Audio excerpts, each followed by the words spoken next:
Welcome to EPG Pathshala.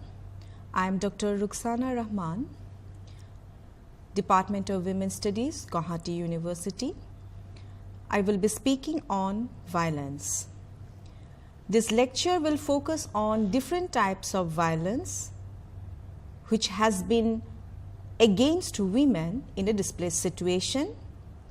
This lecture will also focus on different UN resolutions to deal with such problems. This is, I quote, the intentional use of physical force or power, threatened or actual, against oneself, another person, or against a group or community that either results in or has a high likelihood of injury, death, psychological harm, maldevelopment, or deprivation. This has been cited in World Report on Violence and Health, Geneva, World Health Organization in the year 2002, page number 4. While discussing the issue of violence against women, it has been found that during the 1960s and 1970s, the issue of violence against women gained prominence in the international level. With this new focus, different types of violence against women began to draw attention of academicians, bureaucrats, and international organizations. Various types of violence against women have been categorized as emotional, sexual, physical, and psychological. The Recommendation 19 adopted in the 11th session of the Convention on Elimination of Discrimination Against Women (CEDAW) in 1992 describes gender violence as, I quote, violence which is directed against a woman because she is a woman or which affects women disproportionately. It includes acts which inflicts physical, mental, or sexual harm or suffering, treats of such acts coercion and other deprivation of liberty.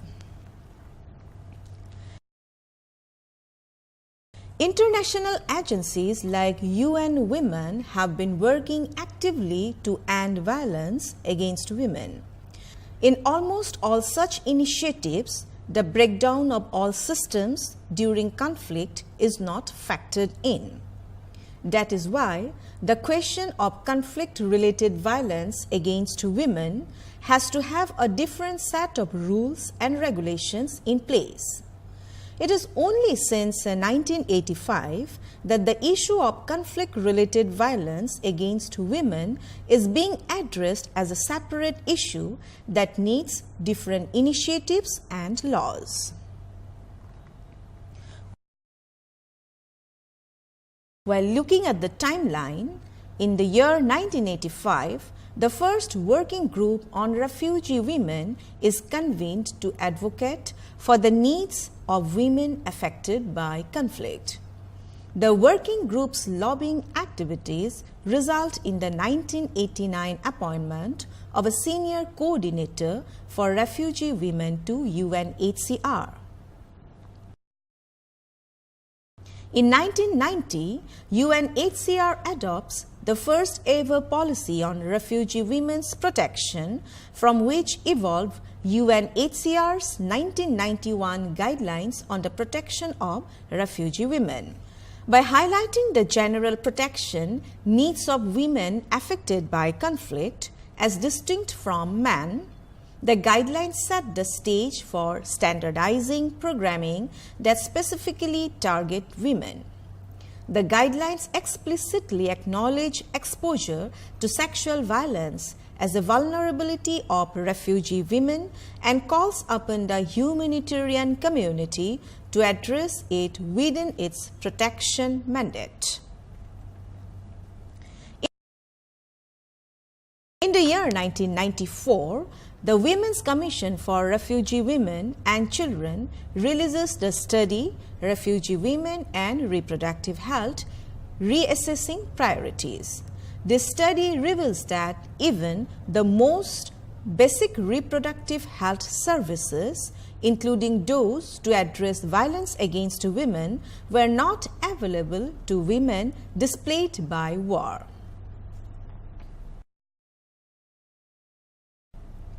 Again in 1994, the International Conference on Population and Development in Cairo identifies GBV response as one of 4 basic pillars of reproductive health programming.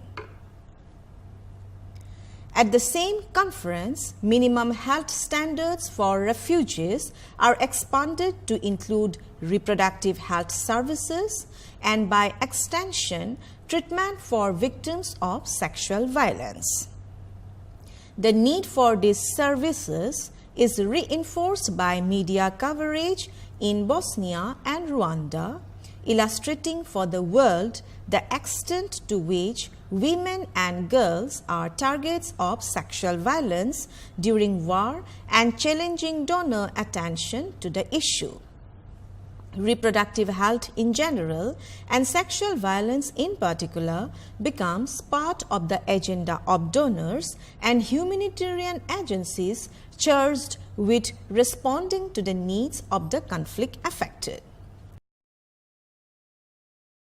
The intersection of the fields of reproductive health and VAWG also allowed for a greater understanding of the physical and mental health impacts of violence against women, including STIs, reproductive tract trauma, unwanted pregnancy, and complications associated with unsafe abortions, somatic complaints, depression, and suicide. In 1995, UNHCR publishes Sexual Violence Against Refugees, Guidelines on Protection and Response, which highlights some of the major legal, medical, and psychosocial components of prevention and response to sexual violence. Also in 1995, UNHCR and the United Nations Population Fund UNFPA form an interagency working group IAWG of expert international reproductive health organizations. In 1996, the IAWG produces an interagency field manual, Reproductive Health in Refugee Situations, which includes information about the prevention and management of gender-based violence from emergency to stable phases of displacement, but does not articulate detailed methodologies for developing specialized field-based programs or protocols to tackle VAWG.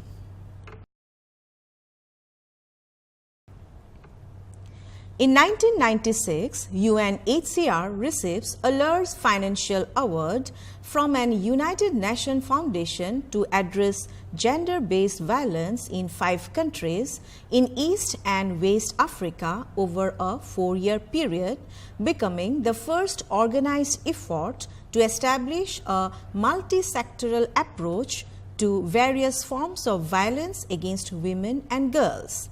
The programs include healthcare services, psychosocial support, security through training, and support for local police and legal assistance through local lawyers and training and support for court staff.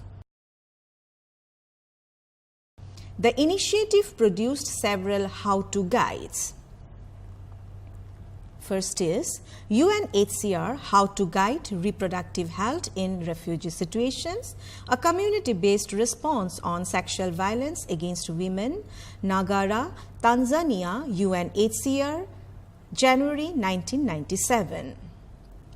UNHCR How to Guide Reproductive Health in Refugee Situations, Building a Team Approach to the Prevention and Response to Sexual Violence, Report of a Technical Mission, Kigoma, Tanzania, UNHCR 1998.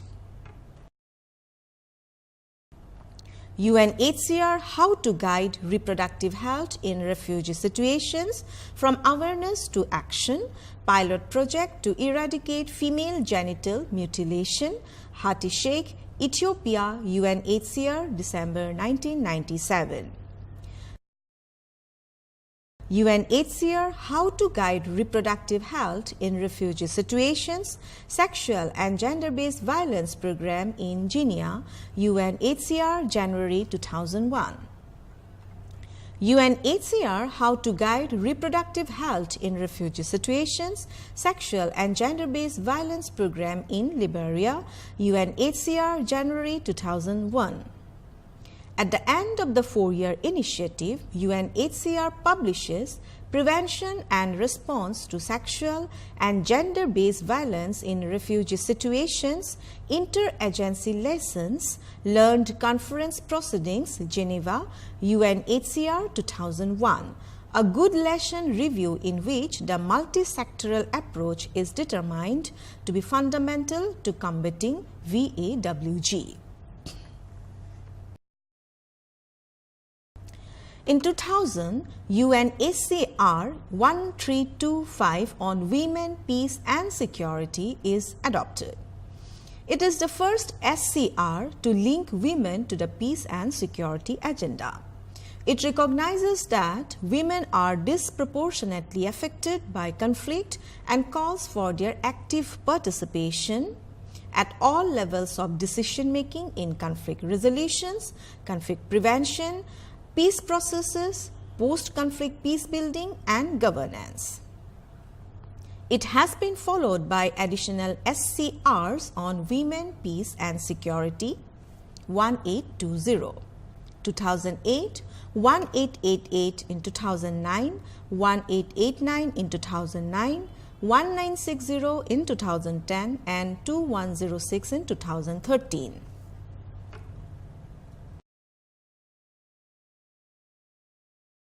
In the year 2001, the Reproductive Health Response in Conflict RHRC Consortium initiates a global assessment of the major types of gender-based violence occurring in conflict-affected settings, related programming and gaps in programming. Its findings and recommendations are detailed in If Not Now, When, addressing gender-based violence in refugee, internally displaced and post-conflict settings. In 2002, the International Media Breaks the Story of Sexual Exploitation and Abuse (SEA) committed by humanitarian staff against refugee women and girls in West Africa. The public outrage and embarrassment leads to an increase in attention and funds for gender-based violence interventions. At the same time, both UN agencies and NGOs begin to take action to address SEA among humanitarian staff. Codes of conduct for staff are developed and the SG issues his bulletin on special measures against SEA. In 2002, Emerging Issues in Gender-Based Violence Programming is published by the RHRC, addressing some of the critical issues and challenges to implementing gender-based violence programming in conflict-affected settings. In 2002, UNIFEM publishes a special report on progress of the world's women focused on women, war and peace, and comprehensively addressing women's experience with violence during and after conflict, from sexual violence as a tactic of war to increased domestic violence, trafficking, sexual exploitation, and violence in the camps and during displacement. In 2003, the RHRC Consortium publishes a Gender-Based Violence Tools Manual for Assessment and Program Design, Monitoring and Evaluation to assist program planners and implementers in designing research and program initiatives. In 2003, UNHCR publishes an update to its 1995 guidelines entitled Sexual and Gender-Based Violence Against Refugees, Returnees and Internally Displaced Persons, Guidelines for Prevention and Response. The initial focus on sexual violence was expanded to incorporate multiple forms of gender-based violence, and the initial focus on refugee populations was expanded to include returnees and internally displaced. In 2003, a working group on, I quote, women and children in an insecure world, unquote, is established within the Geneva Center for the Democratic Control of Armed Forces, DCAF, in order to examine the issues of systematic violence within the context of security sector reform and raise awareness among security actors. 2 years later, DCAF publishes Women in an Insecure World, Violence Against Women, Facts, Figures and Analysis, with the goal of showing the scope and multifaceted nature of gender-based violence, as well as the gravity of its consequences for families, communities and societies. In 2005, the Joint Consortium of Irish Human Rights, Humanitarian and Development Agencies and Development Cooperation Ireland decide that Ireland and the international community need to move beyond ad hoc programming to address violence against women and girls at the institutional level.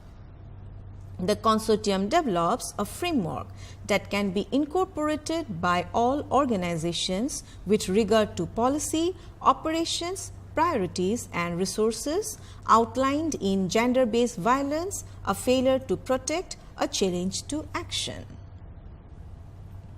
In 2005, Guidelines for Gender-Based Violence Interventions in Humanitarian Settings are issued in 2005 by Task Force of the United Nations Interagency Standing Committee IASC.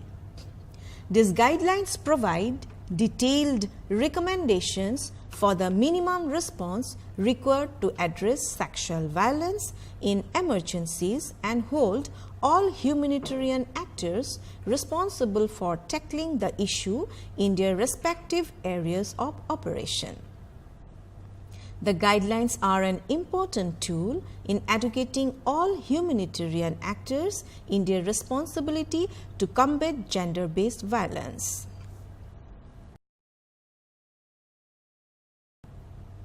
In 2005, the cluster approach is adopted as part of humanitarian reform.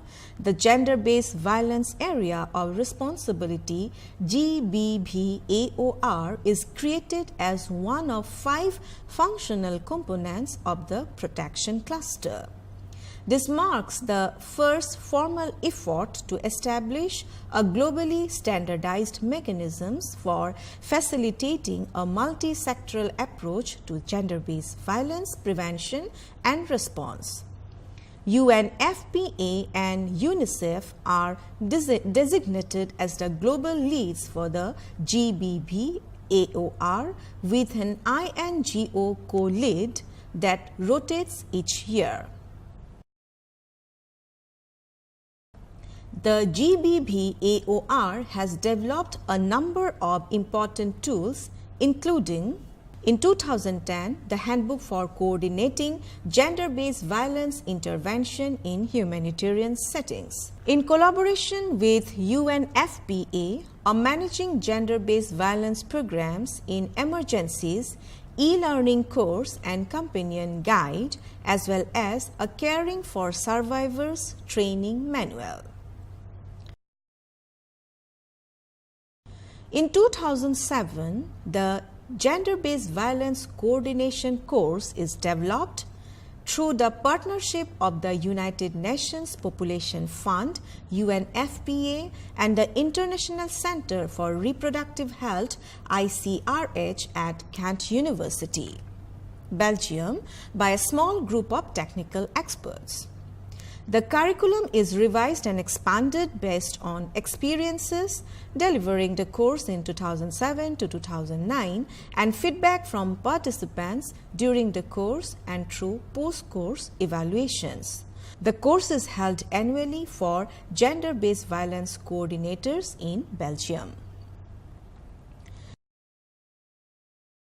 In 2007, United Nations Action Against Sexual Violence in Conflict (UN Action) is launched as a network of UN entities working together to end sexual violence occurring during and in the aftermath of armed conflict. UN Action embodies the UN system's response to Security Council resolutions 1820 in June 2008 and 1888 in September 2009, which frame conflict-related sexual violence as a threat to international peace and security. From 2008 to 2013, the UN Security Council adopts 4 resolutions framing conflict-related sexual violence as a threat to international peace and security: 1820 in 2008, 1888 in 2009, 1960 in 2010, and 2106 in 2013. This includes the appointment of a special representatives to the Secretary General on Sexual Violence in Armed Conflict. Now let us discuss about vulnerable groups of women. In situation of armed conflict and displacement, some particular groups of girls and women are more vulnerable. Such kind of vulnerability increases in case of targeted ethnic groups where rapes have been used as a weapon of war by the enemy. The lone female heads of household, unaccompanied women and girl children, elderly women, physically and mentally disabled women are frequent targets in this situation.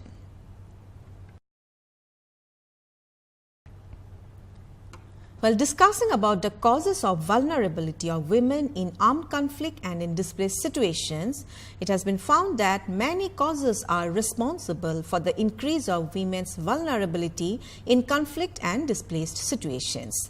These are basically: number 1, lack of legal rights; number 2, impunity; number 3, dependence and lack of economic opportunity; number 4, insufficient ration; number 5, shift in household power dynamics; number 6, socio-cultural norms; number 7, need for firewood and lack of security.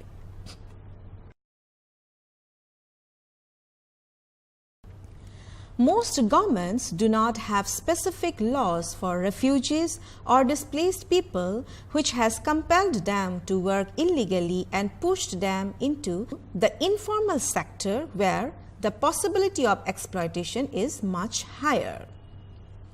Under such circumstances, gender-based violence is common and perpetrators are not held accountable for their actions. Due to fear and life risk, displaced women are reluctant to report abuse to the authorities. Most displaced communities are dependent on humanitarian aid for food and shelter in refugee camps, but these are not sufficient. Due to limited employment opportunities, displaced women and girls are in search of other means of income opportunities, and under such situations, they may become sex workers, putting themselves high risk of exploitation and abuse.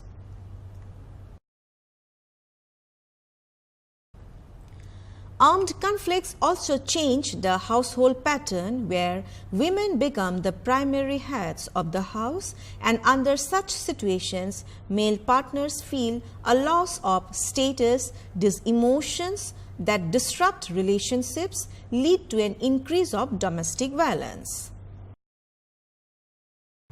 The social and cultural norms of many countries facilitate gender-based violence, especially sexual violence. In the name of cultural and tradition, violence may be committed with impunity against women and girls in conflict and displaced situations. The lack of gender sensitivity may expose women to risk and violence. Forced displacement threatens the physical integrity and safety of women. For example, the camps may not be well protected for women with lack of sanitary facilities as well as lack of firewood. Although most of the humanitarian agencies provide food, fuel is not provided by them, and therefore most of the women and girls leave their camp to collect firewood, where they often become victim of rape or sexual assault.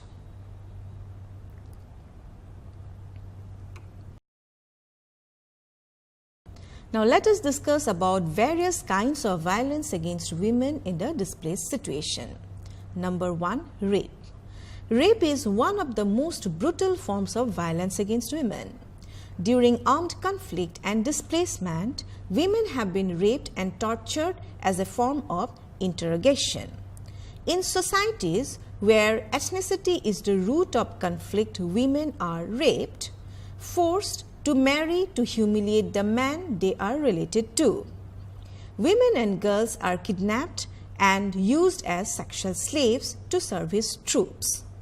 Police and other civilian officials often take advantage of women's insecurity and powerlessness. Number 2 is forced prostitution. Forced prostitution emerged as an instrument to exploit and assault displaced women. Women are forced to become sex workers for food, shelter, as well as safety and security. During post-conflict situation, child prostitution increased with the arrival of peacekeeping personnel in situations where local economics have been devastated. Number 3, trafficking. There is always a close connection between armed conflict and trafficking of women. Women and girls are trafficked to be used in forced prostitution as well as forced labor. The breakdown of law and order, criminal networks involved in dealing with arms and drugs, and open borders have contributed to women's trafficking.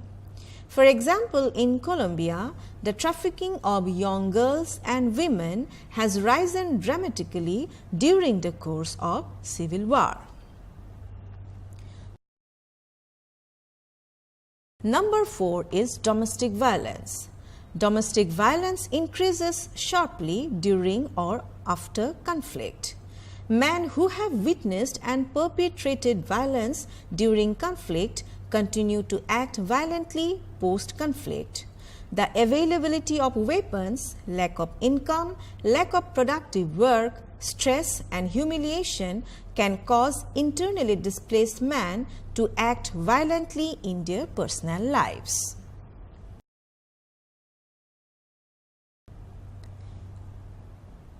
After discussion, in the conclusion, we can say that violence against women in conflict is a subject where histories of war have generally remained silent. Earlier, the violence committed against women and children and civilian society used to be treated as a given. But contemporary times have been seen as a change in this attitude, and violence is being acknowledged as an infringement on the human rights of women. nowadays, with the intervention of the United Nations, it has come to be accepted as a violation of women's rights, which continues into the post-conflict situation. This violence has reached epidemic proportions. It is a frequent outcome or protected displacement in refugees and internally displaced persons camps. Civilians have become the primary targets of groups who use terror as a tactic of war. Men and boys as well as women and girls are the victims of this targeting, but women, much more than men, suffer gender-based violence. Throughout the world, women experience violence because they are women and often because they do not have the same rights or autonomy that men do. They are subjected to gender-based persecution, discrimination and oppression, including sexual violence and slavery. Thank you.